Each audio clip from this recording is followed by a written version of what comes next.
sha Tresor ibintu wigize uyu munsi ndagucira ihene, ibintu wigize ndakwereka uyu munsi. Ihene cyangwa wikanza za zindi twara amabuye mu kiyedesha. Uyu munsi ndagucira umuvuno wanjye bita rukambura. Uyu urakuraza nawe. Naruhinga cyangwa ugenda intambike. Ikiyede sakazi nka kandi wabwoya we. God have mercy upon us. Tese kurakaye boss we. Hanyuma se ninse kurampe. Umunyarwanda ko yaritegereje kuri kuraryana. Ese muri ibintu byose umbwiye ukuri kurimo n'ukuri. Maze wabona uko bireshya agira ngo binafite ubwenge kumbe ibereyemo amazi. Shefe twubahane naza kwicuza icyanzanye hano maze ubundi nkakura reka twikinire ubundi ugabanye utwo tugabo. Kare hose ubundi wari wigize ibiki reka dukomeze ubundi dusoze umukino.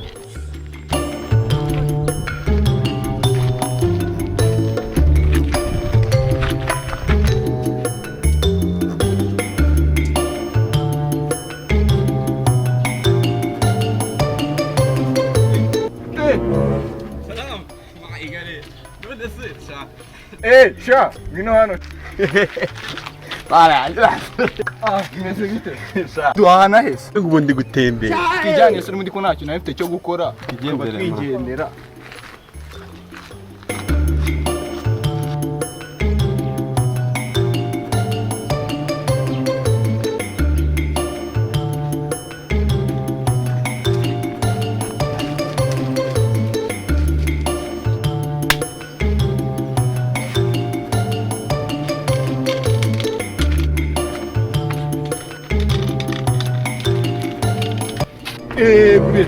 Siko mbonye baraba.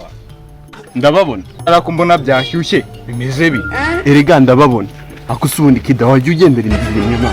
Mwana reka tugere wasanga harimo ibiceri. Ariko wowe n'ibiceri rwarahize. Jesus! Wa mugani wasanga harimo akazi. Reka tugereyo turebe. Man, uyu munsi nganje ni yanjye kabisa. Ibyo ntubinzaneho kuko nibiri bumbuze kuguhoma. Bite se sha? Ngo sha ni shati yastagira ibipetso. Ngene se kafite umushinga. Fata vuge nabi. Menya hari yabwiriwe. Baza witira amata nk'isazi ngo nabwiriwe.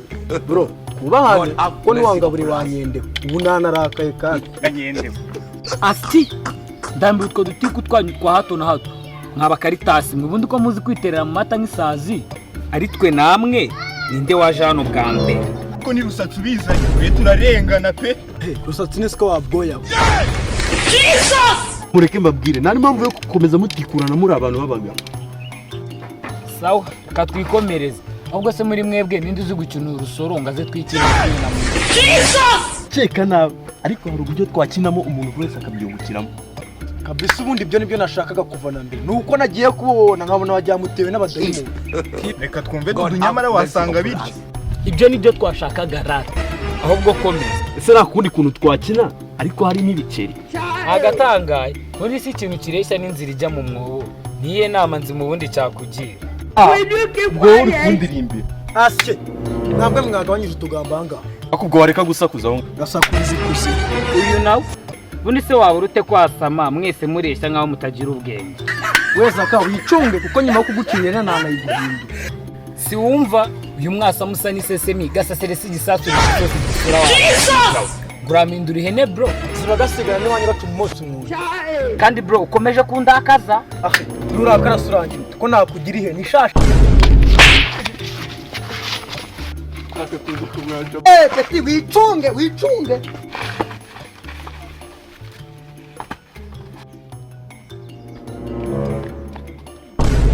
Yo.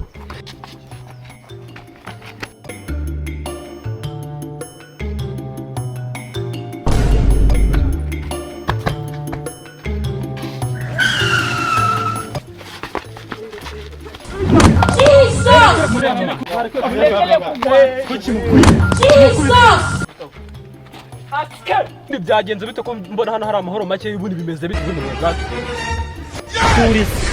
Cyangwa byo ni birebire ntago wamenya aho byatangiriye. Nubwo mwirengagije cya gitekerezo cyari cyo. Akureka nigende. Ari igende. Nawe babwiraga. Nigishaka kigende. Abantu ra ito ko mwateze urusaku mu mudugudu bimeze bitaho ngaho. Gusa ubu ngubu mwaretse tukumva cya gitekerezo uyu nguyu yavugaga. oya sana bitekereza hanga munda kureza kayo mbanze mwine kurusha Imana mugi ni munde koresha urabona njemetse ni munde kure mbanze musongore kurusha Imana ya musongoye asi bundi mwatuje ngabere ku buryo ibibazo tubikemura ubu si ibibazo birana umuntu yabyakemuka gute ndi mureke tumwumve navugaga nyine yanyungu y'ibiceri nta kuntu twayikoresha dukemura bino bibazo gute twaje bari gukina turabashetera baranga none bari gushaka kurwana ndabona barakaye tureke tubapangira iringi babikemure nk'abantu b'abagabo n'ubundi abasabagore nibasanzwe ari abagabo numva akantu kaba ari inyamibwa kabisa twemeje umurwano kandi murabizi ko umurwano wose ugira amategeko none ubu ninde wadusifurira umukino ukimba nibyo byakemutse kuko ibi bintu ngiye nabikuriyemo iriya mikino yose mwirirwa mubona ku mativi ninjye uyisifura uyu muntu yamwizera gute uyu nguyu mwihoreye niwe ibikabyo gusa namwumvishije urashani mu byihoreye mwebwe ndabaca agafanta gusa ubundi ndabikora nk'uko nabikoze igihe dondi yene yakubita agapoyika ndabona usifura umukino abonetse gusa hasigaye ikibazo kimwe aho umukino uri bubere kareka icyo si ikibazo kuko ngewe nzi ahantu heza hari ikibuga kimeze neza ubwo se ahantu ni heza kuruta za karite zibamo wa musirikare naho rata nanjye nakubwiraga niyo navugaga ariko ubundi ubwo muratekereza mugiye gutinyuka mu kinini impande y'umusirikare abantu icyo si ikibazo bitewe n'umutekano abasirikare bose bagiye mu kazi ubwo ushatse kuvuga ngo vuze ngo afande nawe wari yagiye mu kazi k'igihugu ubwo nari reka tuze guhura aho hantu ahubwo njye reka njye kwitegura twanzuye ko saa 8 turahurira aho hantu maze ubundi abagabo bisobanura nimureke nyine tugiye kwitegura saa 8 tuze kuhahurira twese nyine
ndabona mwese mwahageze ubu twatangira umukino wacu ibiti amabuye inzembe n'ibindi bikoresho bikomeretsanya ndetse n'amenyo tutayibagiwe ntabwo byemerewe muri uyu mukino ibyo nta kibazo mumenye ibyo God have mercy upon ndagahina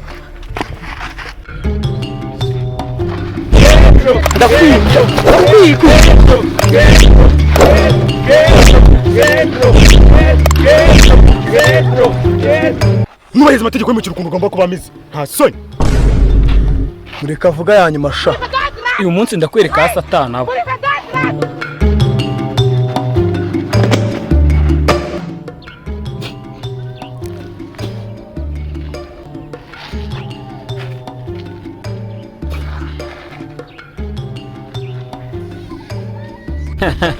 nakubwiye ngo ndakwereka aho satani aba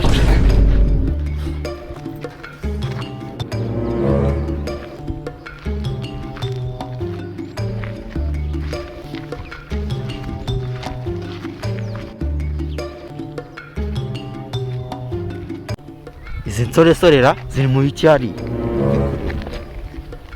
Pedro, Pedro, Pedro, Pedro, Pedro, Pedro, umva mureke mbabwire ngiye gusubira inyuma mbanze mu kubita akantu ka nyuma kahita kamurangiza.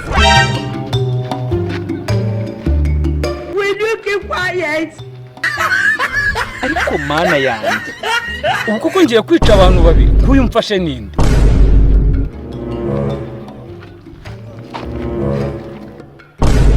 Banze nguhereho sha.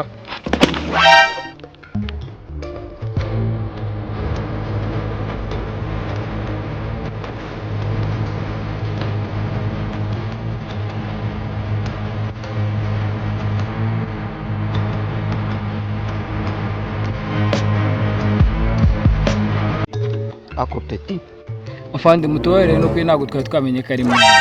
arya ngo ugiye kwica abantu babiri. Kabamena aho kadumera. Ubundi warwanaga n'abantu. Ni bari ayo nigize none iki cyo kiranyica. Peti, imbabazi ngiye kuguhuza no kuzimu.